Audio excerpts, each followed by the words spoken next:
Ce cours vidéo explique comment, dans la simulation Praxair, compléter le journal de bord que vous avez à faire une fois par semaine. Vous pouvez le faire lorsque vous prenez votre décision ou bien après la décision, lorsque vous avez le résultat. L'idée, c'est de compléter le journal de bord le plus près de la date où vous recevez le résultat ou bien où vous avez pris votre décision. La première chose, si vous regardez dans le plan de cours à la page 7, vous voyez qu'est-ce qu'on s'attend dans le journal de bord. Donc, c'est un journal de bord qui est fait par équipe. Moi, ce que je vous conseille, c'est de vous diviser la tâche. Vous êtes 3 ou 4 dans chacune des équipes.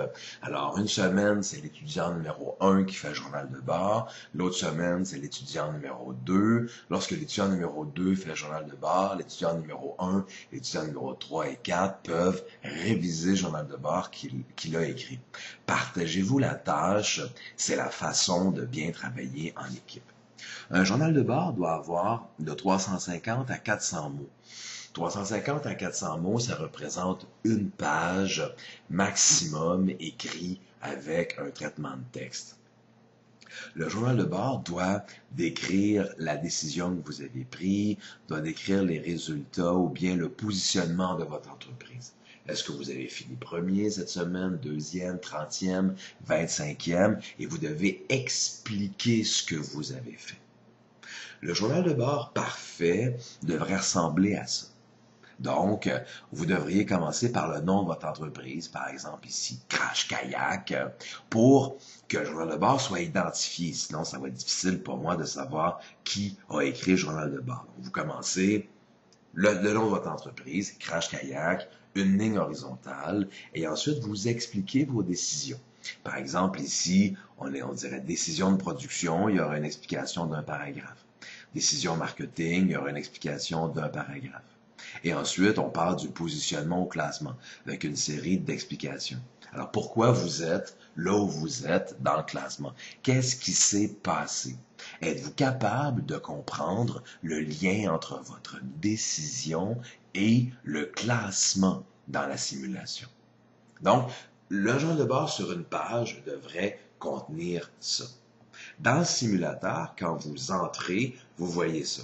Vous voyez, il y a une section préparation qui est encore ouverte, mais qui va se fermer bientôt. Il y a une section simulation où vous devez faire l'ensemble de vos décisions. Et il y a une section évaluation. Vous cliquez sur la section évaluation et là, vous allez voir que vous allez entrer là où vous devez compléter des éléments d'évaluation. Dans la session, vous avez deux choses à compléter dans l'évaluation.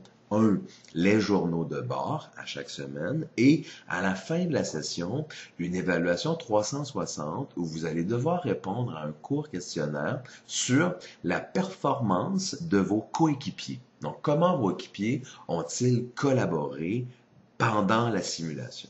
Alors, si vous cliquez sur évaluation, vous accédez aux journaux de bord et là, voici ce que vous voyez. Alors, pour l'instant, vous pouvez seulement écrire le journal de bord test.